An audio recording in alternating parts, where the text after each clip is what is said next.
நேற்று மீண்டும் மீண்டும் மாறாத இயேசுவின் நாமத்தில் உங்கள் யாவருக்கும் என் அன்பின் வாழ்த்துக்கள். ஹல்லேலூயா. நிச்சயமாகவே கர்த்தருடைய ஆவியானவர் நம் நடுவில் இருக்கிறார். ஹல்லேலூயா. அவர் வாக்கு பண்ணினவர், உண்மை உள்ளவர். ஆமென். எங்கே அவருடைய நாமத்தினாலே 1-2 பேர் கூடுகிறார் நடுவில் நான் இருக்கிறேன் என்று சொன்ன கர்த்தர் நம் நடுவில் இருக்கிறார். ஹல்லேலூயா. இந்த காலவெளியில நம்மை ஆசீர்வதிக்க அவர் வல்லவராய் இருக்கிறார். நம்முடைய எல்லா காரியங்களையும் பொறுப்பெடுத்து நம்மை நடத்த அவர் உண்மை உள்ளவராய் இருக்கிறார். நமக்காக யாவையும் செய்து முடிக்கிற தேவன் அவர். ஹல்லேலூயா. ஸ்தோத்திரம். இந்த காலவெளியில கூட கொஞ்ச நேரம் தியானிப்பதற்காக நாம் எடுத்துக்கொள்வோம்.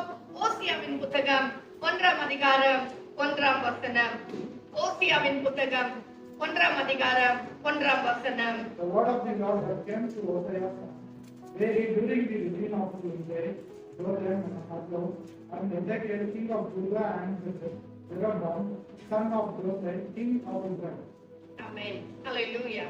யூதா ராஜாக்களாகிய ஊசியா, யோதாம், ஆகாஸ், எசேக்கியா என்பவர்களின் நாட்களிலும் யோவாசின் குமாரனாகிய இஸ்ரவேலின் ராஜாவாகிய எரோபியாம் என்பவனின் நாட்களிலும் பேயரின் குமாரனாகிய ஓசியாவுக்கு உண்டான கர்த்தருடைய வசனம். ஆமென். ஸ்தோத்திரம். ஓசியா தீர்க்கதரிசி ஒரு சின்ன தீர்க்கதரிசி. இந்த தீர்க்கதரிசி மூலமாக கர்த்தர் சில காரியங்களை சொல்லுகிறார். அது எந்த நாட்களில்னா யோதாம், ஆகாஸ், எசேக்கியா, அப்புறம் எரோபியாம் இப்படிப்பட்ட ராஜாக்கள் ஆண்டதான நாட்களிலே நடந்ததான காரியங்களை குறித்து ஓசியா மூலமாக ஆண்டவராகிய கர்த்தர் தீர்க்க தரிசனமாக உரைக்கிறதை நாம் பார்க்கிறோம். ஹல்லேலூயா. இந்த புத்தகத்துல நாம் ஓசியா புத்தகத்துல வாசிக்கும் பொழுது அதிகமாக எப்ராயிமை குறித்து சொல்லி இருக்கிறார். எங்க நீங்க வாசித்தாலும் எப்ராயிம் வரும். அதுக்கு பிறகு யூதாவை குறித்து வரும். இன்னும் கொஞ்ச காரியங்கள் இஸ்ரவேலை குறித்து வரும். ஹல்லேலூயா. இந்த காலவெளியில எப்ராயிமை குறித்து ஒரு சில காரியங்களை உங்களோடு நான் பகிர்ந்து கொள்ள போகிறேன். அதுக்கு பிறகு யூதாவை குறித்து நம்ம பார்க்க போகிறோம். எப்ராயிம் என்று சொன்னால் டபுள், அதாவது எப்படி சொல்றது, இரட்டத்தனையான ஒரு ஆசீர்வாதம். பலக பண்ணினார் அப்படின்னா இத பெருக பண்ணினார் என்றுதான் அதனுடைய அர்த்தம். பார்த்தீங்க, ஆதியாகமம் 41ஆம் அதிகாரம் 52ஆம் வசனம். ஆதியாகமம் 41ஆம் அதிகாரம் 52ஆம் வசனம். ஆதியாகமம் 41:52. நான் சிறுமைப்பட்டிருந்த தேசத்தில் தேவன் என்னை பலுக பண்ணினார் என்று சொல்லி இளையவனுக்கு எப்பிராயிம் என்று பெயரிட்டார். ஆமென். இது யாருடைய மகன் என்று சொல்லி பார்க்கும் பொழுது யோசேப்புடைய குமாரன் தான் மனாசே, எப்ராயிம். இவர்கள் 2 பேர். இதுல எப்ராயிம் தான் 2வது மகன், எளிய மகன். இவர்கள் இருவருமே எகிப்தில பிறந்தவர்கள். யோசேப்பு எகிப்துக்கு வந்தார் இல்லீங்களா? அங்க வந்த பிறகு திருமணமாகி அங்க அவர் 2 பிள்ளைகளை பெற்றார். ஒன்று மனாசே, ஒன்று எப்ராயிம். ஹல்லேலூயா. அதுக்கு பிறகு யாக்கோபு அவருடைய சகோதரர் எல்லாரும் எகிப்துக்கு வருகிறார்கள். வந்த பிறகு இளைய மகன் இல்லைன்னு சொல்லி வேதனைப்படுகிற வழியில இந்த யோசேப்பு தன்னுடைய 2 குமாரரை கொண்டு வந்து அப்பா கிட்ட கொடுத்து ஆசீர்வதிக்கப்படும்படியாக நிக்க வைக்கிறார். ஹல்லேலூயா. ரைட் ஹேண்ட் சைடு, அதாவது வலது கரத்தின் பக்கமாக பெரியவனையும் மனாசேயும் இடது பக்கமாக இந்த எப்ராயிமை நிக்க வைக்கிறார். ஏனென்றால் மூத்த மகனுக்குரிய ஆசீர்வாதம் எல்லாம் அப்பா கொடுக்க வேண்டும், இளைய மகனுக்கு வர வேண்டிய ஆசீர்வாதம் என்று சொல்லி இடது பக்கத்துல நிக்க வைக்கிறார். ஆனால் இந்த அப்பா ஆசீர்வதிக்கிற வேளையில கைகளை இப்படி வச்சு ஆசீர்வதிக்கிறார். ஹல்லேலூயா. சோ ரைட் ஹேண்ட், அதாவது வலது கரம் எங்க போச்சுன்னா மனாசேக்கு போச்சு. மனாசேக்கு இந்த இடது கை வந்து வலது கை வந்து எப்ராயிமுக்கும் இடது கை வந்து மனாசேக்கும் போச்சு. ஏன்னா ஆண்டவர் ஒரு நோக்கத்தோடு கூட அங்க வைத்திருந்தார். இவன் மனாசே மூத்தவனா இருந்த போதிலும், எப்ராயிம் இளையவனா இருந்த போதிலும் கர்த்தருடைய திட்டம் என்ன என்று சொன்னால் எப்ராயிமை கர்த்தர் ஆசீர்வதிக்க விரும்பினார். மூத்த மகனுக்கு வரக்கூடிய எல்லா ஆசீர்வாதங்களையும் இந்த எப்ராயிமுக்கு கொடுத்து கர்த்தர் ஆசீர்வதிக்கணும்னு விரும்பினார். வாசிங்க ஆதியாகமம் 46ஆம் அதிகாரம் 20ஆம் வசனம். ஆதியாகமம் 46ஆம் அதிகாரம் 20ஆம் வசனம். யோசேப்புக்கு எகிப்து தேசத்திலே மனாசேயும் எப்ராயிமும் பிறந்தார்கள். அவர்களை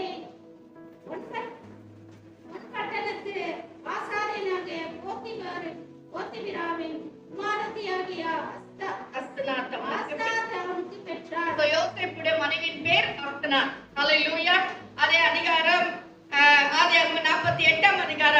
13-14 வசனங்களை வாசிங்க. கர்த்தர் எப்படி எப்பிராயீமை ஆசீர்வதிக்கிறார்? பின்பு யோசேப்பு இருவரையும் கொண்டு வந்து எப்பிராயீமை தன் வலது கையினாலே இஸ்ரவேலின் இடது கைக்கு நேராகவும் மனாசேயை தன் இடது கையினாலே இஸ்ரவேலின் வலது கைக்கு நேராகவும் விட்டார். அப்பொழுது இஸ்ரவேல் மனமறிய தன் வலது கையை நீட்டி இளையவனாகிய எப்பிராயீமுடைய தலையின் மேலும் மனாசே மூத்தவனாயிருந்தும் தன் இடது கையை மனாசேயுடைய தலையின் மேலும் வைத்தான். ஆமென். ஸ்தோத்திரம். இப்போ 18 வசனம். அவன் 18 வசனம்.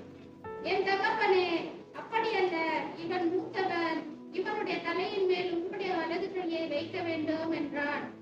அவன் தகப்பனோ தடுத்து, அது எனக்கு தெரியும், அது எனக்கு தெரியும் என் மகனே, எனக்கும் தெரியும், இவனும் ஒரு ஜனக்கூட்டமாவான், இவனும் பெருகுவான், இவனுடைய தம்பியோ இவனிலும் அதிகமாய் பெருகுவான், அவனுடைய சந்ததியார் திரளான ஜனங்கள் ஆவார்கள் என்றான். ஆமென். ஹல்லேலூயா. யாக்கோபு ஆசீர்வதிக்கிற ஆசீர்வாதத்தை பாத்தீங்களா? அவன் தகப்பனோ தடுத்து, அது எனக்கு தெரியும். ஹல்லேலூயா. கர்த்தருடைய பிள்ளைகளே, ஆண்டவராகிய கர்த்தர் நம்மை குறித்து நன்றாய் அறிந்திருக்கிறார். ஹல்லேலூயா. நம்ம இப்படிதான் அப்படிதான் என்று ஆண்டவர்கிட்ட சொன்னாலும் கர்த்தர் சொல்வார், அது எனக்கு தெரியும். என்ன நடக்க போகுது என்பது எனக்கு தெரியும். இந்த பிள்ளைகள் எப்படி வளர்வார்கள் என்பது எனக்கு தெரியும். ஹல்லேலூயா. நமக்கு ஒருவேளை தெரியாமல் இருக்கலாம், நமக்கு ஒருவேளை காரியங்களை புரிந்து கொள்ள முடியாமல் இருக்கலாம். ஆனால் நம்மை சிருஷ்டித்த ஆண்டவராகிய கர்த்தர், நம்மை உருவாக்கினவர், நம்மை ரட்சித்தவர், நம்மை அபிஷேகித்தவர், நன்றாய் அறிந்தவராக அவர் சொல்லுகிறார், அது எனக்கு தெரியும். ஹல்லேலூயா. அது எனக்கு தெரியும் என் மகனே, எனக்கு தெரியும். இவனா ஒரு ஜனக்கூட்டம் ஆவான். கரெக்ட். இவனா ஆசீர்வதிக்கப்படுவான். ஆனால் கீழே சொல்ற, இவனும் பெருகுவான். ஆனால் இவனுடைய தம்பியோ இவனிலும் அதிகமாய் பெருகுவான். ஹல்லேலூயா. கர்த்தருடைய பிள்ளைகளே, கர்த்தர் நம்மை வைத்திருக்கிற திட்டத்தை பாத்தீங்களா? அவனும் ஆசீர்வதிக்கப்படுவான். உலக மனுஷன் ஆசீர்வதிக்கப்படுகிறார்கள் இல்லைன்றல்ல.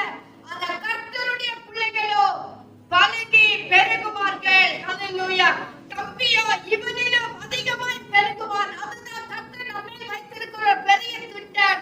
அதான் கர்த்தர் நம்மை வைத்திருக்கிற ஒரு பெரிய ஆசை, எண்ணம். இப்ப இவர்கள் பெருகுவார்கள். நான் இவரை ஆசீர்வதிக்க வேண்டும். எப்பிராயீம் இளையவன், எப்பிராயீம் ஒண்ணு இல்லாதவன். அவனுடைய அப்பாவுடைய ஆஸ்தியில பார்க்கும்போது, அந்த சொத்தெல்லாம் பார்க்கும்போது நிறைய வாட்டி பாஸ்டர் எக்ஸ்பிளைன் பண்ணியிருக்காரு. பாதி மூத்தவனுக்கு போயிடும். ஹல்லேலூயா. மிச்சம் இருக்கிற பாதி தான் இருக்கிற எல்லா பிள்ளைகளுக்கும் வராது. அந்த நாட்களில் இருந்ததான ஒரு ரூல். ஆனா ஆண்டவர் யாக்கோபு ஒரு தேவனுக்கு ஒப்பனையானவராக இளையவனை ஆசீர்வதிக்கிறார். ஹல்லேலூயா. நம்மை நன்றாய் அறிந்திருக்கிற கர்த்தர் யாருக்கு என்ன ஆசீர்வாதங்களை கொடுக்கணும், வரும் நாட்களில் அவர்கள் எப்படி ஆவார்கள் என்று சொல்லி நம்முடைய தகப்பனாகிய இயேசுவா நம்மை குறித்து நன்றாய் அறிந்திருக்கிறார். ஹல்லேலூயா. நம்மால் புரிந்து கொள்ள முடியாது, ஏன் இப்படி நடக்கிறது, ஏன் இந்த காரியம் தாமதமாகிறது. நான் கூட ஆண்டவர்கிட்ட கேட்பேன், என்ன ஆண்டவரே, நான் செய்யணும்னு நினைச்சேன், ஏதாவது ஒரு தடை வந்துருது, இது முடியாம போதே, அது நடக்க மாட்டேங்குது. ஜெபத்துல கேட்க மாட்டேன், சும்மா ஆண்டவர்கிட்ட பேசிட்டு இருப்பேன். ஏன் ஆண்டவரே இப்படி தடையா வந்து இருக்குது ஆண்டவரே, எங்களுக்கு ஒரு முன்னேற்றம் வராதா, எங்களுக்கு ஒரு ஆசீர்வாதம் வராதா ஆண்டவரே, ஏன் கர்த்தாவே கேள்வி நமக்குள்ளே வரும். ஆனா அதை எல்லாவற்றையும் அறிந்ததான தேவன் நம்முடைய தேவனா இருக்கிறார். ஹல்லேலூயா. ஹல்லேலூயா. நம்முடையதான ஃபியூச்சர், நம்முடையதான வருங்காலம் எப்படி என்பதை அவர் நன்றாய் அறிந்திருக்கிறார். ஹல்லேலூயா. அவன் சொல்லுகிறார், இவன் தம்பி தான், இவன் இளையவன் தான், இவன் ஒருத்தருக்கு முதலாவதுவன் தான், ஆசீர்வாதம் கூட இவனுக்கு குறைச்சல் தான். ஆனால் நான் சொல்றேன், இவனும் பலுகி பெருகுவான். ஹல்லேலூயா. இவனிலும் அதிகமாய் பெருகுவான். தம்பியோ இல்லாதவனோ இளையவனோ மூத்தவனை பார்க்கிலும் பெருகுவான். இதுதான் கர்த்தருடைய பிள்ளைகளுக்குள்ள ஆசீர்வாதம். உலக மனுஷன் பெருகினே போறாங்களே என்ற ஒருவேளை என்ன நமக்கு இருந்தாலும், ஆனா சொல்ற, அவரை காட்டிலும் என் பிள்ளைகள் பெருகுவார்கள், இளையவர்கள் பெருகுவார்கள். சின்ன தம்பியா இருக்கிற, சின்னவனா இருக்கிற, எல்லாத்துலயும் நம்ம சின்னவங்க தான். ஆனா சொல்ற, இவனும் பெருகுவான், இவனும் அதிகமாய் ஆசீர்வதிக்கப்படுவான், இவனிலும் அதிகமாய் பெறுவான், அவனுடைய சந்ததியார் திரளான ஜனங்கள் ஆவார்கள். ஹல்லேலூயா. நம்முடைய ஆவிக்குரிய சந்ததியானது திரளாய் மாறுவார்கள். ஹல்லேலூயா. நமக்கு பணம் இல்லாம போலாம், பொருள் இல்லாம போலாம், ஆனா ரட்சிக்கப்பட்ட கர்த்தருடைய பிள்ளைகள், தேவன் அறிகிற ஒரு கூட்ட ஜனம் திரளாய் மாறுவார்கள். ஹல்லேலூயா. யாக்கோபு அந்த பேர பிள்ளைகளை ஆசீர்வதிக்கிறார். ஆசீர்வச்ச உடனே இந்த எப்ராயிமுக்கு இருக்கார் பாருங்க, ரொம்ப பெருமையாயி போச்சு. நான் கம்மியா, நான் சின்னவன் தானா, என் தாத்தா பாத்தியா என்னை எப்படி ஆசீர்வச்சாரு, அவனிலும் நான் தான் பெருக போறேன்னு சொல்லி ரொம்ப பெருமையா மாறிச்சு. பாத்தீங்க, யூதா நியாயாதிபதிகளின் புத்தகம், நியாயாதிபதிகள் 12ஆம் அதிகாரம் 1ஆம் வசனம். எபிராயிம் மனுஷர் ஏகமாய் கூடி வடக்கே புறப்பட்டு போய் எப்தாவை நோக்கி, நீ எங்களை உன்னோடு கூட வரும்படி அழைப்பியாக அம்மான் புத்திரர் மேல் யுத்தம் பண்ண போனது என்ன? வீட்டையும் உன்னையும் கூட அக்கினியால் சுட்டு போடுவோம் என்றார்கள். பாத்தீங்களா, கர்த்தர் ஆசீர்வதிச்சாரு. இங்க எப்தா ஆண்டு சமுத்திரம் உட்கார்ந்து, ஹல்லேலூயா, ஆண்டவரே என்ன செய்யணுமா, எங்க எல்லையை நீர் பெரிதாக்க வேண்டும் ஆண்டவரே என்று சொல்லி அவன் ஸ்தோத்திரம். கீலேயாத்திர 11ஆம் அதிகாரத்துல வாசிக்கிறோம். கீலேயாத்தியனான எப்தா பலத்த பராக்கிரமசாலியா இருந்தான். அவன் பரஸ்திரியின் குமாரன். ஆனா அவனுடைய ஜபத்தை நீங்க பாத்தீங்கன்னா, ஆண்டவரே எங்கள் எல்லைகளை பெரிதாக்க வேண்டும் என்று சொல்லி எப்தா தேவ சமுத்திர ஜெபிக்கிறதான ஒருவனுக்கு இந்த எப்ராயிம் கூட்டம் என்னாச்சு, விரோதமா எழும்ப ஆரம்பிச்சிச்சு. கர்த்தரோடு எப்தாவோடு ஜெபிக்கிறவர்களோடு இவர்களும் சேர்ந்து இந்த ஜனங்களுக்கு விரோதமாய் எழுப்புகிற ஜனங்களுக்கு விரோதமாய் எழுப்பி கிரியை பண்ணாதபடிக்கு இவர்கள் ஜெபிக்கிறவர்களோட சேர்ந்து விரோதமாய் கிரியை பண்ண ஆரம்பிச்சிட்டாங்க. யாரு? எப்ராயிம் கூட்டத்தார். அவங்க என்ன சொல்றாங்க, எங்களையே கூப்பிடல, பெருமை வந்துச்சு, எங்களையே அழைக்கல, நீ ஏன் யார கூப்பிட்ட, அம்மோன் புத்திரரை நீ ஏன் கூப்பிட்ட, நாங்க தானே அதுக்கு பாத்திரம் உள்ளவர்கள், நாங்க தானே தகுதி உள்ளவங்க, எங்களையே நீ கூப்பிடாம போயிட்டேன்னு கோபப்படுறாங்க, பெருமை காட்டுறாங்க. எங்களை நீ யுத்தத்துக்கு வர பண்ணாம யுத்தத்துக்கு பண்ண போனது என்ன, உன் வீட்டையும் உன்னையும் கூட அக்கினியால் சுட்டு போடுவோம் என்றார்கள். யாரையா? கர்த்தர் அதுக்காக ஆசீர்வச்சார்.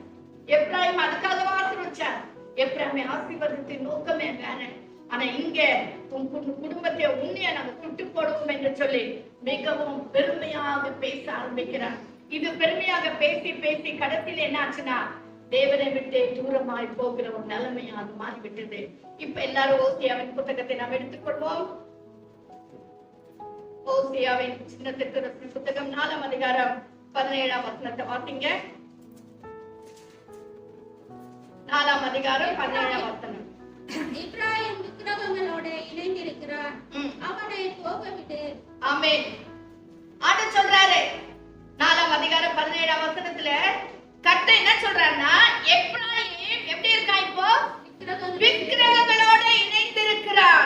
ஹல்லேலூயா. ஒன்றுக்கு உதவாமல் இருந்ததான எப்ராயிம் அவன் ஆசீர்வாதத்துக்கு பாத்திரம் அல்ல, மூத்தவன் தான் பாத்திரம் உள்ளவன். ஆனா அப்பா, அதாவது யாக்கோபு, அவன் எல்லா ஆசீர்வாதங்களையும் மூத்தவனுக்கு கொடுத்து இவனும் பெருகுவான், இவனும் பலுகி பெருகுவான் என்று சொல்லி ஒரு பெரிய திட்டத்தோடு கூட, ஒரு பெரிய நோக்கத்தோடு கூட இந்த எப்ராயிமை, வாக்கியம் இல்லாத எப்ராயிம், பாத்திரம் உள்ளவனா இல்லாத இந்த எப்ராயிமை கர்த்தர் ஆசீர்வதித்தார். ஆனா இப்போ ஓசியா தீர்க்கதரிசனமாக, ஆண்டவர் தீர்க்கதரிசனமாக ஓசியா கிட்ட பேசுறாரு, இந்த எப்ராயிம் விக்கிரகங்களோட இணைந்து இருக்கிறான், அவனை போக விடு, விட்டுறான. நான் ஆசீர்வாதத்தின் நோக்கத்தை அவன் நிறைவேற்றல, அவன் விக்கிரகங்களோட இணைந்திருக்கிறான். கர்த்தருடைய பிள்ளைகளை இந்த காலவரையில, இந்த உபவாச நாளையில நாமே கொஞ்சம் நம்ம ஆராய்ந்து பார்த்தா நல்லா இருக்கும் நான் நினைக்கிறேன். நம்ம எல்லாருமே பாத்திரம் உள்ளவர்கள் அல்ல, தகுதி உள்ளவர்கள் அல்ல, ஆண்டவருடைய ரட்சிப்புக்கு நாம் எந்தவித நன்மையும் நம்மகிட்ட இல்ல. ஆனால் கர்த்தர் இலவசமான ரட்சிப்பை நமக்கு கொடுத்தார், நம்மை மீட்டுக் கொண்டார், நம்மை அபிஷேகித்தார், நம்முடைய ஆவியினால் நம்மை நிறைத்திருக்கிறார், தரிசனங்களை கொடுத்திருக்கிறார், சொப்பனங்களை கொடுத்திருக்கிறார், அவருடைய சத்தத்தை கேட்கும்படியான கிருபையை கொடுத்திருக்கிறார். ஆனா அநேக நேரத்துல இந்த எப்ராயிமை போல நாம் விக்கிரகங்களோடு கூட இணைந்து இருக்கிறோம். கர்த்தருடைய பிள்ளைகளை, விக்கிரகம் என்று சொன்னால் ஒரு பெரிய விக்கிரகத்தை வச்சு நாம் வணங்கல, அது இல்ல. தேவனுக்கு கொடுக்க வேண்டிய கருத்தை நாம் கூடாமல் இருப்பது, தேவனை நேசிக்கிற விதத்துல நாம் நேசிக்கிறதுல, தேவனை மகிமைப்படுத்த வேண்டிய விதத்துல நாம் மகிமைப்படுத்தாம இருந்தா அதுதான் நம்முடைய வாழ்க்கையில விக்கிரகமாய் மாறுகிறது. ஹல்லேலூயா.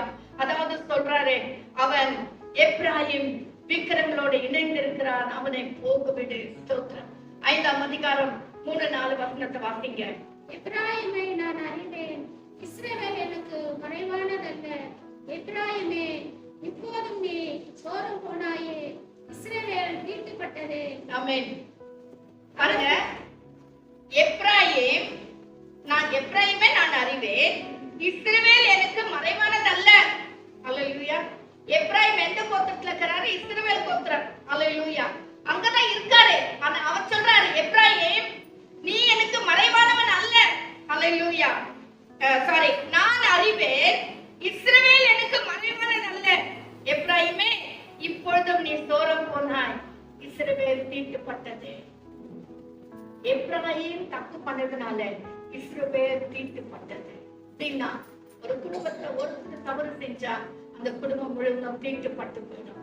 ஒரு குடும்பத்துல, ஒரு சபையில ஒருவர் அதாவது தேவனுக்கு விரோதமான பாவத்தில் ஈடுபட்டால், தேவனை கனம் பண்ணாமல் இருந்தால், சும்மா நான் சொல்றேன் பாருங்க, சபையில எல்லாரும் ஆராதிக்கிற வழியில ஒருவர் செல்போன் பார்த்தோ, ஒருவர் கேர்லெஸ்ஸா உட்கார்ந்து இருந்தா அந்த இடத்துல ஆவியானவர் லாப மாட்டார். ஹல்லேலூயா. அந்த இடத்துல ஆவியானவர் கிரியை செய்ய மாட்டார். ஏன்னா அது தீட்டுப்பட்டு போயிடுச்சு. இங்க எப்பிராயீம் தான் பாவம் செய்றான், ஆனா இஸ்ரவேல் தீட்டுப்பட்டது. ஹல்லேலூயா. கர்த்தருடைய பிள்ளைகளே, அது நம்ம குடும்பத்துக்கும் பொருந்தும், நம்முடைய தேசத்துக்கும் பொருந்தும். இன்னைக்கு தேசத்துல அதாவது ஸ்தோத்திரம் சமாதானம் இல்லாம இருப்பதற்கு காரணம் நம்முடைய ஜனங்கள் இன்னும் ஒழுங்கால் படி இல்ல. இஸ்ரவேல் அதாவது 1 நாளாகமம் 7ஆம் அதிகாரம் 14ஆம் வசனத்துல வாசிக்கிறது போல, என் ஜனங்கள், என் நாமம் தரிக்கப்பட்ட என் ஜனங்கள் தங்களை தாழ்த்தி தங்கள் பொல்லாத வழிகளை விட்டு கர்த்தரிடத்தில் திரும்பினால், கர்த்தருடைய முகத்தை தேடினால், அப்பொழுது நான் அவளுக்கு இறங்குவேன் என்று சொல்றேன். அப்போ தேசத்துக்கு ஒரு ஆசீர்வாதம் வரணும்னா கர்த்தருடைய பிள்ளைகள் தான். ஹல்லேலூயா. கர்த்தருடைய பிள்ளைகள். இன்னைக்கு நான் சொல்றேன், இன்னும் கூட யுத்தம் ஓயாமல் இருப்பது காரணம் என்ன தெரியுமா? நம்முடைய கர்த்தருடைய பிள்ளைகள் இன்னும் முழங்கால் படிக்கல. கர்த்தருடைய பிள்ளைகள் இன்னும் செபிக்க ஆரம்பிக்கல. கர்த்தருடைய பிள்ளை எங்கேயோ யுத்தம் நடந்து விடு நமக்கு என்ன அப்படின்னு சொல்லி நம்ம எல்லாருமே கேர்லெஸ்ஸா இருக்கிறபடினால்தான் இன்னும் அது முடியல. கர்த்தருடைய பிள்ளைகளை நாம் ஜெபத்துல உட்கார வேண்டும். ஏன் நம்முடைய உலகத்துல எந்த பகுதியில இன்னைக்கு நம்ம அந்த பாதிப்பை நம்ம எல்லாருமே அனுபவிச்சுட்டு தான் இருக்கிறோம் இல்லைங்களா? அல்லேலூயா. ஸ்பெஷலி கேஸ் இல்லாத நம்ம எவ்வளவு அவஸ்தைப்படுறோம். ஏன்? கர்த்தருடைய பிள்ளைகளா இருக்கிற நாம் இன்னும் முழங்கால் படிக்கல. கர்த்தருடைய பிள்ளைகளா இருக்கிற நாம் இன்னும் கர்த்தருடைய சமூகத்துல ஜெபிக்க ஆரம்பிக்கல. நாம் ஜெபிக்க வேண்டும். கர்த்தருடைய பிள்ளைகள் ஜெபிக்கும் பொழுது கர்த்தர் எல்லாத்தையும் சரி பண்ணுவார். அல்லேலூயா. ஒருவேளை இந்த கடைசி காலத்துக்கு அறிகுறி அது நம்ம என்ன சொன்னாலும் சரி, உலகத்துல ஒரு சமாதானத்துக்கு ஜெபிக்க, அதாவது சமாதானம் வரணும்னா நம்ம தான் ஜெபிக்க வேண்டும். ஹல்லேலூயா. கர்த்தரை நாம் தேட வேண்டும். கர்த்தருடைய முகத்தை நாம் நாட வேண்டும். தேவ சமூகத்துல உட்கார வேண்டும். ஹல்லேலூயா. இங்க இஸ்ரவேல் தீட்டுப்பட்டதே என்று சொல்லி அவர் சொல்லுகிறார். 6ஆம் அதிகாரம் 4ஆம் வசனத்தை வாசிங்க. அதே அதிகாரத்துல 4ஆம் வசனத்தை வாசிங்க. 5:4. அவர்கள் தங்கள் தேவனிடத்துக்கு திரும்புவதற்கு தங்கள் கிரியைகளை சீர்திருத்த மாட்டார்கள். தேசத்தன ஆவி அவர்கள் உள்ளத்தில் இருக்கிறது, கர்த்தரை அறியார்கள். யாருக்குள்ள வந்துச்சா வேசித்தனத்தின் ஆவி? எப்பிராயீம் கூட்டத்தாருக்குள்ள. பாருங்க, இதுக்காகவா கர்த்தர் நம்மை ஆசீர்வதிச்சார். ஹல்லேலூயா. வேசித்தனத்தின் ஆவின்னா என்ன அர்த்தம்? தேவனை விட்டு இன்னொருத்தரை விக்கிரங்களை நாடுது. அதான் வேசித்தனம். ஹல்லேலூயா. மாம்சீகமான வேசித்தனம் அல்ல, ஆவிக்குரிய வேசித்தனம். நீங்க வீட்டுல போய் வாசிங்க.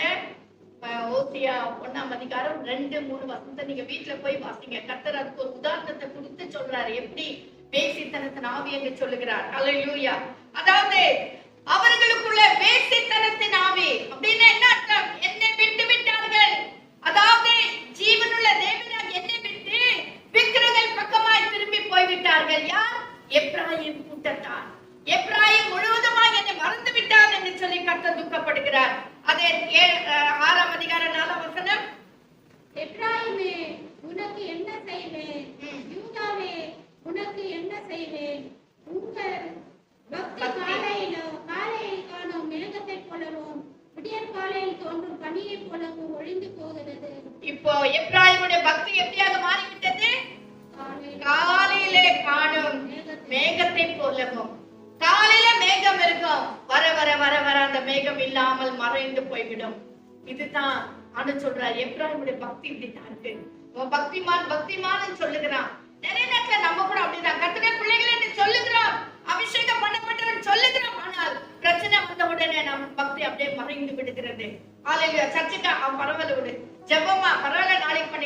இப்படி நம்ம ஆவிக்குரிய வாழ்க்கையில நம்ம அப்படியே தளர்ந்து போய் விடுகிறோம். இந்த எப்ராயிமுடைய விஷயத்தை பார்க்கும்போது நிறைய நேரத்துல நாமும் அதே விதமாக மாறி விடுகிறோம். அது விடியற் காலத்தில் தோன்றும் பனியை போல ஒழிந்து போகிறது. காலையில இருக்கிற பனி வெயில் உயர்ந்த உடனே அது இருக்கிறது இல்லை, அது கரைந்து நீராக மாறி விடுகிறது. நம்முடைய பக்தி கூட நிறைய நேரத்துல இதுதான் மாறி விடுகிறது. 7ஆம் அதிகாரம் 8ஆம் வசனம். 7ஆம் அதிகாரம் 8ஆம் வசனம். எப்பிராயீம் அந்நிய ஜனங்களோட கலந்திருக்கிறான். எப்பிராயீம் திருப்பி போடாத அப்பம். ஆமென். எப்பிராயீம் அந்நிய ஜனங்களோட கலந்திருக்கிறான். பாத்தீங்களா அந்த நிலைமை?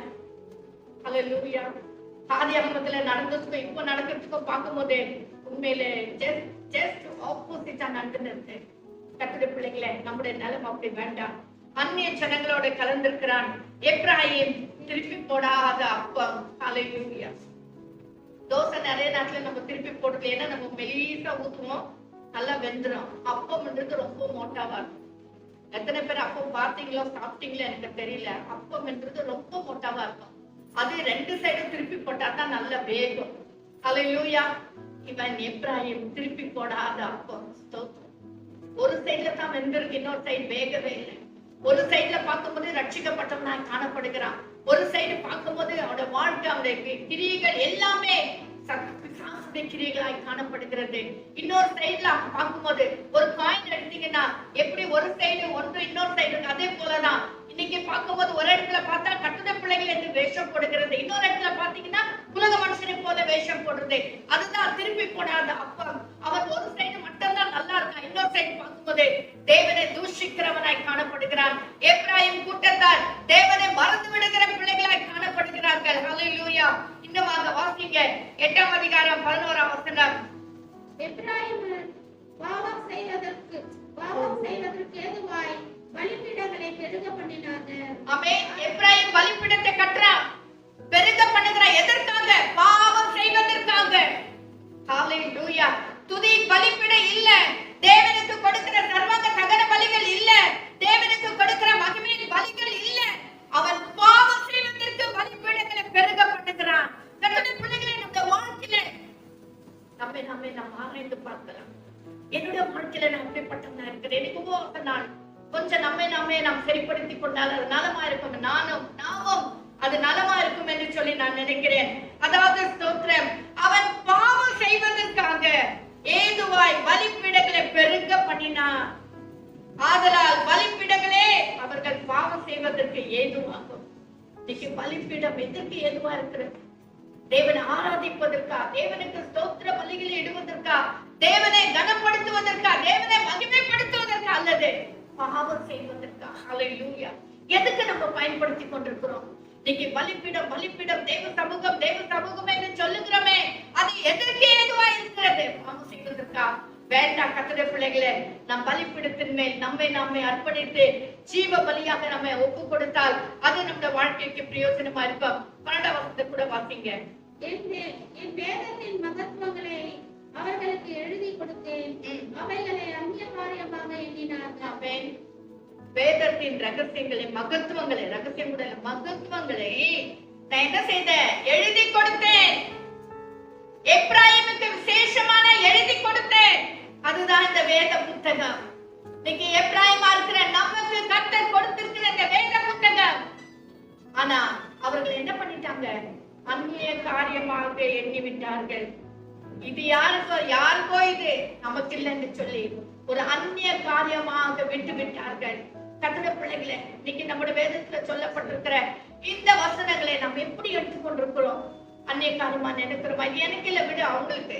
நிறைய நாட்டுல விசுவாசிகள் அப்படிதான், எனக்கு இல்ல அந்த பிரசங்கம் அவங்களுக்கு. கரெக்டா இன்னைக்கு பாஸ்டர் சரியா தான் சொன்னார், இல்ல பாஸ்டர்மா இன்னைக்கு சரியா சொன்னார், அவங்களுக்கு தான் இது இல்லவே இல்லை.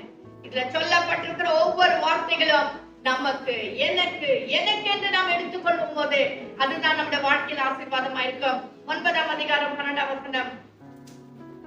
அவர்கள் தங்கள் பிள்ளைகளை வளர்த்தாலும் அவர்களுக்கு மனுஷர் இராதபடிக்கு அவர்களை பிள்ளைகள் அற்றவர்களாக்குவேன். நான் அவர்களை விட்டு போகையில் அவர்களுக்கு ஐயோ. ஆமென். பிள்ளைகள் அற்றவர்களாக்குவேன், ஓகே. ஆனா நான் அவர்களை விட்டு போகையில் எவ்வளவு நாளைக்கு இந்த ஆவியானவரை நம்மோடு போராடி கொண்டிருப்பார் சொல்லுங்க.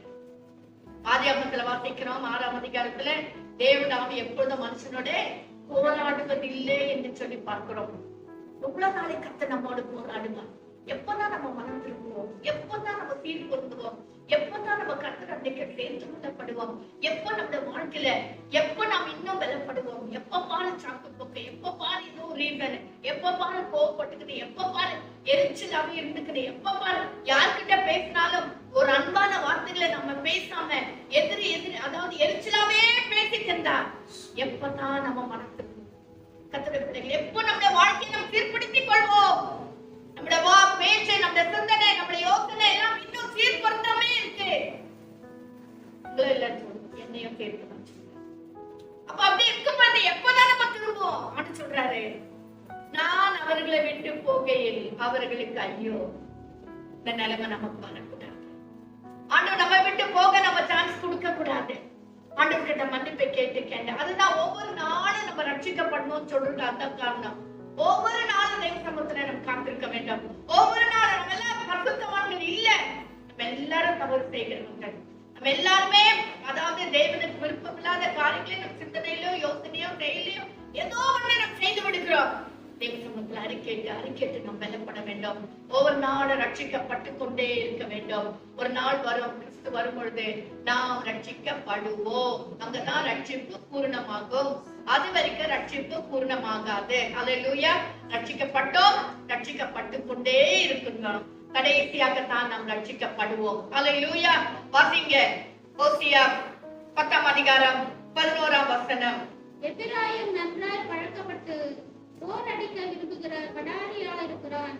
ஆனாலும் நான் அவன் அழகான கழுத்தின் மேல் நுகத்தடிய வைப்பேன். எபிராயிமை ஏற்பூட்டி ஓட்டுவேன். யூதா விழுவான், யாக்கோபு அவனுக்கு பரம்படிப்பான். ஆமென். என்ன வாசிக்கிறோம்?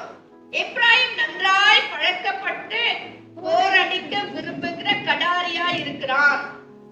கர்த்தர் அப்படிதான் வச்சார். அல்லேலூயா. ஒரு சாதாரணமான ஒரு மனுஷனா எபிராயிமை கர்த்தர் வைக்கல. அவனை ஒரு போர் அடிக்கிறவனாக வைத்தார், ஒரு கடாரியாக வைத்தார். அல்லேலூயா. அவ்வளவு ஒரு பலசாலியாக பலவனாக கர்த்தர் வைத்தார். ஆனாலும் நான் அவன் அழகான கழுத்தின் மேல் நுகத்தடிய வைப்பேன். ஏன்? கர்த்தரை விட்டு தூரமாய் போனபடினாலே, கர்த்தரை கனம் பண்ணாதபடினாலே, கர்த்தருக்கு விரோதமான கிரியைகளை செய்தபடினாலே, கர்த்தருக்கு விரோதமான விக்கிரகங்களை அவன் அதாவது அதற்கு இசையாக இணைந்து போனபடினாலே கர்த்தர் சொல்றார், அவன் கழுத்தின் மேல் நுகத்தடிய வைப்பேன். எப்ராயிம் ஏற்பூட்டி ஓட்டுவான். பாருங்க, எப்ராயிம் ஏற்பூட்டி ஓட்டுவான், யூதா விழுவான். நீ ஏற்பூட்டி ஓட்டினாலும் நீ உழுது நீ என்ன செய்ய மாட்ட? அறுவடை பண்ண மாட்ட. யூதா விழுவான், யாக்கோபு அவனுக்கு பரம்படிப்பான். இப்போ நீ செய்யற வேலையுடைய ஆசீர்வாதத்தை நீ பெற்றுக் கொள்ளவே முடியாது. கர்த்தர் சொல்றார், உன்னுடைய கையின் பிரயாசத்தை நீ சாப்பிடணும்னா நீ ஆண்டவருக்கு உகந்த பிள்ளையாக இருக்க வேண்டும். அல்லேலூயா. 12ஆம் வசனம். நீங்கள் நீதிக்கென்று விதை விதையுங்கள், தயவுக்கொத்ததாய் அறுப்பு அருங்கள், உங்கள் தரிசு நிலத்தை பண்படுத்துங்கள். கர்த்தர் வந்து உங்கள் மேல் நீதியை வர்ஷிக்க பண்ணும் மட்டும் அவரை தேட காலமா இருக்கிறது. ஆமென். யாரு தேட காலமா இருக்கு? கர்த்தரை தேட காலமா இருக்கு. ஆனபடினாலே நீங்கள் நீதிக்கென்று விதை விதைங்கள். எப்ராயிமை போல இருக்க வேண்டாம். நீதிக்கென்று விதை விதைங்கள், தயவு கொத்ததாய். தயவு பாத்தீங்களா? நீதி தயவு எல்லாம் கர்த்தருடைய பிள்ளைகளுக்கு இருக்க வேண்டும். நீதிக்கு தயவு கொத்ததாய் அறுப்பருங்கள், உங்கள் தரிசு நிலத்தை என்ன செய்யுங்கள்? பண்படுத்துங்கள். நம்முடைய உள்ளத்தை நாம் பண்படுத்திக் கொள்ள வேண்டும். பண்படுத்துங்கள். கர்த்தர் வந்து அப்படி நம்ம பண்படுத்தும் போது கர்த்தர் வந்து உங்கள் மேல் நீதியை வர்ஷிக்க பண்ணும் மட்டும் அவரை தேட காலமா இருக்கிறது. ஒரு ஆசீர்வாதத்தை கொடுக்கிற வரைக்கும் அவரை தேட காலமா இருக்கு.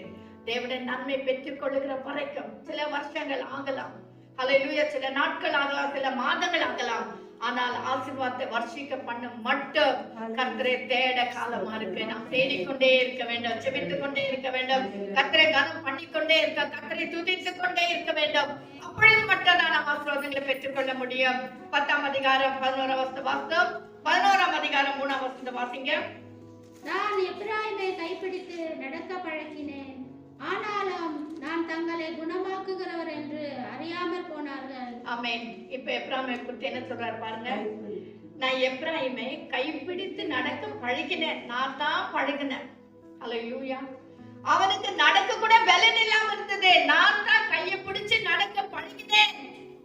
அவனுக்கு ஜெபிக்க தெரியாம இருந்துச்சு. ஆவியானவர் கூட வச்சு அவனுக்கு ஜெபிக்க கற்றுக் கொடுத்தேன். வேதத்தின் மகத்துவங்களை அறியாம இருந்தாங்க. நான் தான் அவர்களுக்கு சொல்லிக் கொடுத்தேன்.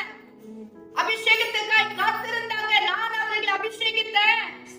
அவள் கண்ணீரோடு தேவ சமுத்திர வந்து முறையிட்டார்கள். நான் அவர்கள் ஜெபத்தை கேட்டேன். ஹalleluya, ஹalleluya. அவருடைய கண்ணீர் எல்லாம் நான் தான் தொடச்சேன். அவன் தேவைகள் எல்லாம் நான் தான் சந்திச்சேன். அவர்கள் இருக்கிற நிலைமையை மாற்றி உயர்ந்த ஒரு இடத்துல இப்ப வச்சிருக்கேன். ஹalleluya. இது என்னெல்லாம் உங்களுடைய வாழ்க்கையில நீங்க அனுபவப்பட்டிருக்கீங்களோ அதையெல்லாம் சேர்த்துக் கொள்ளுங்கள். கட்ட சொல்றேன், நான் தான் அவனை கைப்பிடிச்சு அப்படின்னா நான் தான் அவனை ஆசீர்வதிச்சேன். அவங்க அப்பா சொல்லல. ஸ்தோத்திரம். அவங்க அப்பா சொல்லல. அவங்க அப்பா சொன்னாரு, இவன் இளையவன், இவன் ஆசீர்வாதத்துக்கு பாத்திரமான் இல்லைன்னு சொன்னாரு. ஆனா நான் தான் அவனை ஆசீர்வதிச்சேன். நான் தான் அவனை உயர்த்தினேன். ஏன்னா ஒரு நாளிலே என் பிள்ளை என் நாமத்தை மகிமைப்படுத்தணும்னு நினைச்சுனா அவனை நான் ஆசீர்வதிச்சேன். அவனை கைப்பிடிச்சு நடக்க பழகினேன். ஆனா இன்னைக்கோ என்னாச்சு? ஆனாலும் நான் தங்களை குணமாக்கினவர் என்று அறியாமல் போனார்கள். ஆனாலும் கர்த்தரின் தேவன் என்பதை மறந்து விட்டாங்க. நான் அவளை ஆசீர்வதிச்சேன்றதை மறந்து விட்டாங்க. ஹalleluya. நான் தான் அவங்களை பலப்படுத்தினவர் என்பதை மறந்து விட்டாங்க. நான் தான் அவங்களை குணமாக்குகிறவர் என்று மறந்து விட்டாங்க. வசனத்துல வாசிக்கிறோம். அதாவது என்னது, இங்க டாக்டர் இல்லைன்னு சொல்லிட்டா நீங்க வேற இடத்துக்கு ஓடுனீங்க. வசனம் இருக்கு இல்லீங்களா? இங்க பிசின் தைலம் இல்லைன்னு சொல்லியா நீங்க எங்க ஓடுனீங்க? ஆனா சொல்ற என்கிட்ட குணம் இல்லைன்னு சொல்லிட்டா நீங்க வேற இடத்துல ஓடுனீங்க. நான் உங்களை ஆசீர்வதிக்கிற தேவன் என்று இல்லைன்னு அறிந்தா நீங்க வேற இடத்துல ஓடி இருக்கிறீங்க. கர்த்தர் நம்மை ஆசீர்வதிக்கிறவர். எப்ராயிமை குறித்து அவ்வளவு துக்கப்படுறாரு. 4வது வசனத்தை வாசிங்க. மனுஷரை கட்டி இழுக்கிற அன்பின் கயிறுகளால் நான் அவர்களை இழுத்தேன். பாத்தீங்களா எப்படியா? அன்பின் கயிறுகளால் நான் அவர்களை இழுத்தேன். அவர்கள் கழுத்துக்களின் மேல் இருந்த நுகத்தடியை எடுத்து போடுகிறவரை போல் இருந்து அவர்கள் பட்சம் சாய்ந்து அவர்களுக்கு ஆகாரம் கொடுத்தேன். பாத்தீங்களா? இவன் குணமாக்குகிறவன் அறியாம போனார்கள். ஆனாலும் கட்ட என்ன சொல்றாரு? அன்பின் கயிறுகளால் நான் கட்டி இழுத்தேன். ஹalleluya. அவர்கள் கழுத்துகளின் மேல் இருந்த நுகத்தடியை எடுத்து போடுகிறவரை போல இருந்து, நம்முடைய கழுத்தில் இருக்க நுகத்தடி அவர் எடுத்து போடுகிறவர். ஹalleluya. இருந்து அவர்கள் பட்சம் சாய்ந்து, ஹalleluya. கர்த்தர் நம் பட்சத்தில் சாய்கிறவர். ஹalleluya. கர்த்தர் நம் பட்சத்தில் இருக்கிறார். கர்த்தர் நமக்கு உதவி செய்கிறவராய் நம் பட்சத்தில் இருக்கிறார். நம்மை குணமாக்குகிறவராய் நம் பட்சத்தில் இருக்கிறார். நம் பக்கமா இருக்கிறார். என்னோடு கூட இருக்கிறார். ஹalleluya. கர்த்தருடைய பிள்ளைகளா, எப்ராயிம் அவ்வளவு செய்தா கூட எப்ராயிமை குறித்து சொல்றாரு, நான் பட்சத்தில் இருந்து அவர்களுக்கு ஆகாரம் கொடுத்தேன். எவ்வளவு நல்ல தேவன் பாத்தீங்களா? நம்முடைய தேவன் நம்முடைய வாழ்க்கையில கூட இது அப்படியே பொருந்துங்க. நம்ம கூட நிறைய நாள் அப்படித்தான் மறந்து தேவனை விட்டு தூரமா போயிடுறோம். தேவனை அவலட்சம் பண்ணுகிறோம். தேவனை கனம் பண்ணாம போறோம். ஆனா கர்த்தர் நம் பக்கமாய் சாய்ந்து அவருடைய கிருபையினால அவருடைய அன்பினால, ஐயோ பரவாயில்ல என் பிள்ளை தப்பாயிடுச்சு, தப்பு பண்ணிடுச்சு, திருப்ப கர்த்தர் வந்து நம்மை அணைத்துக் கொள்ளுகிறார். அன்பின் கயிறுகளால் நம்ம இழுத்து நம் பக்கமாய் சாய்ந்து நமக்கு ஆகாரம் கொடுக்கிறவராய் இருக்கிறார். ஹalleluya. ஸ்தோத்திரம். 12ஆம் அதிகாரம் 14ஆம் வசனம். 12ஆம் அதிகாரம். எப்ராயிமோ அவரை மிகவும் கோபப்படுத்தினான். ஆகையால் அவனுடைய ஆண்டவர் அவனுடைய இரத்த பழிகளை அவன் மேல் சுமத்தி அவன் செய்த நிந்தையை அவன் மேல் திருப்புவார். ஹalleluya. கடைசியாக அந்த ரொம்ப துக்கப்பட்டு சொல்றாரு, எப்ராயிமோ அவரை மிகவும் கோபப்படுத்தினான். கோபப்படுத்தினபடினால ஆகையால் அவனுடைய ஆண்டவர் அவனுடைய இரத்த பழிகளை அவன் மேல் சுமத்தி அவன் செய்த நிந்தையை அவன் மேல் திருப்புவார். ஸ்தோத்திரம். இந்த நிலைமைக்கு வரக்கூடாது. நாம் சீக்கிரமாய் மனம் திரும்பி சீக்கிரமாய் கர்த்தரிடத்தில் ஒப்புரவாகுவது நமக்கு நலமா இருக்கும். 13ஆம் அதிகாரம் 1ஆம் வசனம். எப்ராயிம் பேசின போது நடுக்கம் உண்டாயிற்று. அவன் இஸ்ரவேலிலே மேன்மை பெற்றான். அவன் பாகால் விஷயத்தில் குற்றம் செய்து மடிந்து போனான். ஒரு நாள்ல எப்ராயிம் பேசின போது நடுக்கம் உண்டாயிற்று. எப்ராயிம் பேசினாலே ஜனங்க நடுங்குவாங்க. என்ன கர்த்தருடைய ஆசீர்வாதம் கர்த்தர் அப்படி கொடுத்திருந்தாரு. ஆதியாகமத்துல யாக்கோபு அப்படி ஆசீர்வதிச்சிருந்தார். அவ்வளவு மேன்மையாக வைத்திருந்தார். ஹல்லேலூயா. ஒரு உயர்ந்த ஸ்தானத்துல வைத்திருந்தார். இவன் பேசினா ஜனங்க எல்லாம் நடுங்குவாங்க. அவ்வளவு ஒரு பயம் இருந்துச்சு. பயம் மட்டும் இல்ல, பக்தியும் இருந்துச்சு. ஹல்லேலூயா. யாரை குறித்ததான பக்தி? எப்ராயிமுடைய தேவனை குறித்ததான பக்தி. ஹல்லேலூயா. சோ எப்ராயிம் அவ்வளவு உயர்ந்த ஸ்தானத்துல கர்த்தர் வச்சிருந்தார். அவன் இஸ்ரவேலிலே மேன்மை பெற்றான். இஸ்ரவேலிலே மேன்மை பெற்றதான் எப்ராயிம். இன்றைக்கு என்ன ஆனான்னு சொன்னா, அவன் பாகால் விஷயத்தில் குற்றம் செய்து மடிந்து போனான். பாகால் விஷயம் விக்கிரக ஆராதனை தாங்க, விக்கிரக ஆராதனை தான். ஒவ்வொரு கர்த்தருடைய பிள்ளைகளையும் மடிய பண்ணுகிறது இந்த விக்கிரக ஆராதனை. தேவனுக்கு கொடுக்க வேண்டிய கனத்தை கொடுக்கிறது இல்ல, தேவனை ஆராதிக்க வேண்டிய விதத்திலே நாம் ஆராதிப்பதில்லை, ஜெபிக்க வேண்டிய விதத்திலே நாம் ஜெபிப்பதில்லை, கொடுக்க வேண்டிய விஷயத்திலே நாம் கொடுப்பதில்லை. எல்லா விஷயத்திலும் நாம் விக்கிரங்களுக்கு தான் முக்கியத்துவம் கொடுக்கிறது போல நாம் தேவனை மறந்து விடுகிறோம். ஹல்லேலூயா, ஹல்லேலூயா. கர்த்தருடைய பிள்ளைகளே, பழச நம்ம மறந்து விட வேண்டாம். எப்ராயிம் ஒன்றுக்கு உதவாதவன், அவனை ஆசீர்வதித்துக் கொண்டு வருகிறார். இன்னைக்கு அவன் மடிந்து போகிறான், மடிந்து போனான், முடிஞ்சது அவனுடைய கதை என்று சொல்றான். ஹல்லேலூயா. இந்த எப்ராயிமை குறித்து இன்னும் நீங்க வீட்டுல இந்த ஓசியா புத்தகத்தை இன்னும் நிறைய இருக்குங்க, சொல்ல நிறைய இருக்கு. நீங்க வீட்டுல நிதானமா வாசிங்க. இப்போ ஓசியாவின் புத்தகத்தை நான் அதே புத்தகத்துல யூதாவை குறித்து ஒரு சில காரியங்களை பார்க்கலாம். யூதா வாசிங்க. ஆதியாகமம் 29ஆம் அதிகாரம் 30ஆம் வசனம். ஆதியாகமம் 29:30. யாக்கோபு ராகாலையும் சேர்ந்தான். லேயாளை பார்க்கிலும் ராகாலை அவன் அதிகமாய் நேசித்து பின்னும் 7 வருஷம் அவனிடத்தில் சேவித்தான். ஆமென். அந்த வசனமா ஒரு முறை வாசிங்க. 29ஆம் அதிகாரம் 30ஆம் வசனம். யாக்கோபு ராகேலையும் சேர்ந்தான். லேயாளை பார்க்கிலும் ராகேலை அவன் அதிகமாக நேசித்து இன்னும் 7 வருஷம் அவனிடத்தில் சேவித்தான். முந்தின வசனம் வாசிங்க. 35 வாசிங்க. மறுபடியும் அவள் கர்ப்பவதியாகி ஒரு குமாரனை பெற்று இப்பொழுது கர்த்தரை துதிப்பேன் என்று சொல்லி அவனுக்கு யூதா என்று பெயரிட்டார். ஆமென். ஹல்லேலூயா. பிள்ளை பேர் ஸ்தோத்திரம், ஸ்தோத்திரம். ஆமென். மறுபடியும் அவள் கர்ப்பவதியாகி ஒரு குமாரனை பெற்று இப்பொழுது கர்த்தரை துதிப்பேன் என்று சொல்லி அவனுக்கு யூதா. யூதா என்று சொன்னால் கர்த்தரை துதிப்பேன். ஹல்லேலூயா.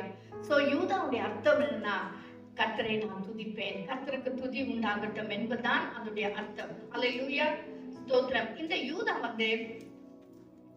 ஒரு ரூல், அதாவது அரசாளுகிற ஒரு கோத்திரம். அரசாளுகிற ஒரு யூதா கோத்திரம் என்று ஒரு சாதாரண கோத்திரம் அல்ல. ஏன் சொன்னா, யூத கோத்திரத்துல தான் மேசியா பிறந்தார். ஹல்லேலூயா. மேசியா யார்? ஆண்டவராகிய இயேசு கிறிஸ்து, உலக ரட்சகர். அவர் பிறந்ததான கோத்திரம் எதுன்னு சொன்னா இந்த யூத கோத்திரம். சோ யூதாவை குறித்து கர்த்தர் நல்ல ஒரு மேலான ஒரு எண்ணத்தை கத்த வைத்திருந்தார். 12 கோத்திரங்களிலே யூதா கோத்திரம் ஒரு விசேஷமான ஒரு கோத்திரம். இந்த கோத்திரத்துல தான் இயேசு கிறிஸ்து பிறந்தார். வாசிங்க. ஏசியா 9ஆம் அதிகாரம் 6-7 வசனம்.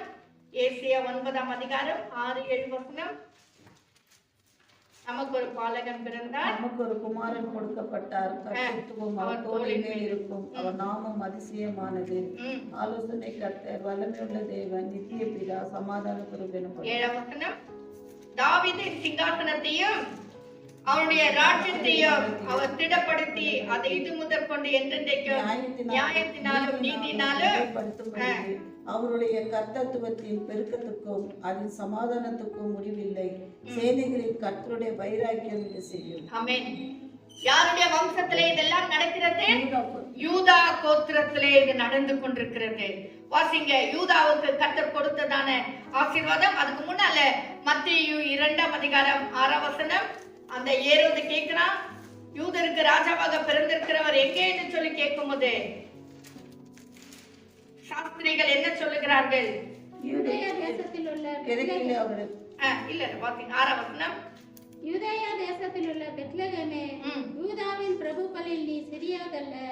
என் ஜனமாகிய இஸ்ரவேலே ஆளும் பிரபு உன்னிடத்திலிருந்து புறப்படுவார் என்று தீர்க்கதரிசியினால் எழுதப்பட்டிருக்கிறது என்றார். ஆமென். 5ஆம் வசனத்துல வாசிக்கிறோம், அவர்கள் யூதேயாவில் உள்ள பெத்லகேமிலே பிறப்பார். ஆமென். சோ இயேசு கிறிஸ்து எந்த வம்சத்துல பிறந்தார்? யூதா கோத்திரத்துல, அந்த வம்சத்துல தான் பிறந்தார்.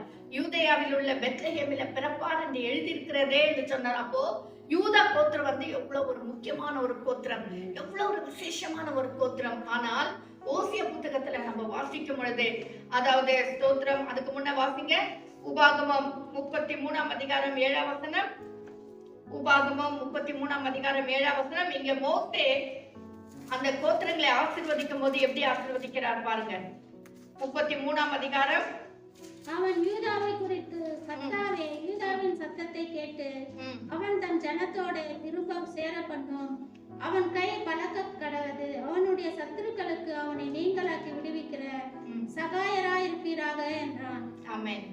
ஸ்தோத்திரம். யூதாவை குறித்து மோசே 1ஆம் வசனத்தை வாசிக்கிறோம்.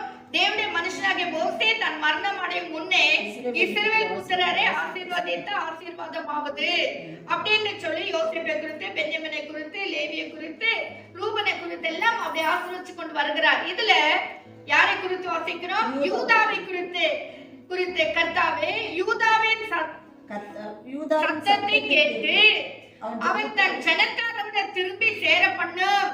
அவன் கை பலக்க கடவது. அவனுடைய சத்துருக்களுக்கு அவனை நீங்களாக்கி விடுவிக்கிற சகாயராய் இருப்பீராக அப்படி என்று சொல்லி மோசே இந்த யூதா கோத்திரத்தை ஆசீர்வதிக்கிறார். ஆனால் ஓசியாவின் புத்தகத்துல நாம் வாசிக்கிறோம் 6ஆம் அதிகாரம் 14ஆம் வசனத்துல, இவ்வளவு தூரம் ஆசீர்வாதத்தையும் பெற்றதான ஒருவனுடைய வாழ்க்கையில என்ன நடக்குது பாருங்க. ஓசியா 6ஆம் அதிகாரம் 14ஆம் வசனம். 6ஆம் அதிகாரம் 11ஆம் வசனம் வாசிங்க. யூதாவே, உனக்கு ஒரு 10ல இருந்து வாசிங்க. பயங்கரமான காரியத்தை இஸ்ரவேல் வம்சத்தாரில் கண்டேன். அங்கே எப்பிராயீமின் வேசித்தனம் உண்டு. இஸ்ரவேல் தீட்டுப்பட்டு போயிற்று. யூதாவே, உனக்கு ஒரு அற்ப காலம் நியமிக்கப்பட்டிருக்கிறது. இப்ப எப்பிராயீம் தீட்டுப்பட்டு போயிடுச்சு, அங்க முடிஞ்சதானால் யூதாவை குறித்து சொல்லுகிறார், உனக்கு ஒரு அறுப்பு காலம் நியமிக்கப்பட்டிருக்கிறது. இன்னும் நீங்க நிறைய வசனங்கள் நிறைய இருக்கு, உங்க யூதாவை குறித்து கூட நிறைய சொல்லப்பட்டிருக்கு. ஆனா சொல்ற அவனுக்கு ஒரு அறுப்பு காலம் நியமிக்கப்பட்டு அப்படின்னா என்ன அர்த்தம்? ஒருவேளை அது ஆசீர்வாதத்தின் அறுப்பாக கூட நம்ம எடுத்துக்கொள்ளலாம், அல்லது நாம் செய்த பாவத்தை கேட்டதான ஒரு அறுவடையா கூட நம்ம எடுத்துக்கொள்ளலாம். இங்க யூதாவை குறித்து பார்க்கும்போது அவர் பாவம் செய்ததான ஒரு காரியத்துக்காக நீ அறுக்க வேண்டிய ஒரு நாள் வரும். நீ அறுவடை செய்யணும். என்னது? நீ செய்த ஒவ்வொரு காரியத்துக்கு ஈடாக நீ ஒரு அறுப்பு காலத்துக்காக காத்திருக்கிற, அது கண்டிப்பா உனக்கு நடக்கும் அப்படின்னு சொல்லி யூதா கோத்திரத்தை குறித்து கூட கர்த்தர் துக்கப்படுகிறார். அதே இஸ்ரவேலை குறித்து கூட கர்த்தர் துக்கப்படுகிறார். இஸ்ரவேல் ஜனங்களை நிமித்து தூரமாய் போய்விட்டார்கள். இதுல புல்லு ஓசியா புத்தகத்துல புல்லு வாசிக்கும் போது அந்த வேசித்தனத்தின் ஆவி அந்த வேசிகளாக மாறுது. இது எது காட்டுதுன்னா, தேவனை மறந்து விட்டு அந்நிய தேவர்களை நாடுகிறது. தேவனை கொடுக்க வேண்டிய கனத்தை கொடுக்காம மற்றவர்களை கனப்படுத்துறது, தேவனை மகிமைப்படுத்த வேண்டிய விதத்துல மகிமைப்படுத்தாம மற்றவர்களை மகிமைப்படுத்துகிறது. இதுதான் வேசித்தனத்தின் ஆவி. நமக்குள்ளே ஒன்று இருக்கும் பொழுது அதை விட்டுட்டு இன்னொருத்தரை நாடுறது, பிசாசு நாடுறது, பிசாசின் கிரியைகளுக்கு நேராக போறது, பிசாசின் சிந்தனை, பிசாசின் பேச்சு, அதுதான் வேசித்தனம். நீ கர்த்தரை யோசுவால வாசிக்கிறது போல கர்த்தரை சேவிக்கிறது என்ன வாசிக்கிறோம்? உங்களுக்கு ஆகாததாய் கண்டால் பின்ன யாரை சேவிப்பீர்கள்? ஏன் நீங்க ரெண்டு நினைவுகளை குந்தி கொண்டு நடக்கிறீர்கள்? கர்த்தரை தெய்வமானால் அவரையே சேவியுங்கள். ஹல்லேலூயா. இந்த நாட்களில கர்த்தர் நம்மோடு சொல்லுகிற காரியம், நீ ஒரு கர்த்தருடைய பிள்ளையானால் நீ கர்த்தருடைய பிள்ளையாய் நடந்து கொள். நீ உனக்குள்ள ஒரு அபிஷேகம் இருக்குன்னு சொன்னா அதை கேட்டால் நடந்து கொள். ஹல்லேலூயா. கர்த்தரை கனம் பண்ணுகிற விதத்துல நாம் கனம் பண்ணுவோம். இல்லன்னா நம்முடைய ஆசீர்வாதங்கள் நமக்கு வராது. நம்ம இன்னும் பலவீனப்பட்டு போய்விடும். பலக்க முடியாது, நம்ம பலனடைய முடியாது. யூதாவே, உனக்குள்ள இருந்து ஒரு ரட்சகர் பிறக்கணும் ஆண்டவர் விரும்புகிறார். உன்னுடைய சந்ததியில தான் வரணும் ஆண்டவர் நியமித்து வைத்திருக்கிறார். நாமோ கர்த்தரை விட்டு தூரமாய் போய் கொண்டிருக்கிறோம். நாமோ இன்னும் பலவீனப்பட்டு போய் கொண்டிருக்கிறோம். நாம எல்லாருக்கும் பலவீனம் இருக்கு, இல்லைன்னு சொல்லல. ஆனா அதன் மத்தியில கர்த்தரை தேடும் போது மட்டும்தான் நமக்கு ஆசீர்வாதங்கள். அல்லேலூயா. கர்த்தரை கனம் பண்ணும்போது மட்டும்தான் அதுக்குரிய ஆசீர்வாதங்கள். சாக்கு போக்கு சொல்லிக்கொண்டே ரீசன்ஸ் பல ரீசன் இருக்குங்க.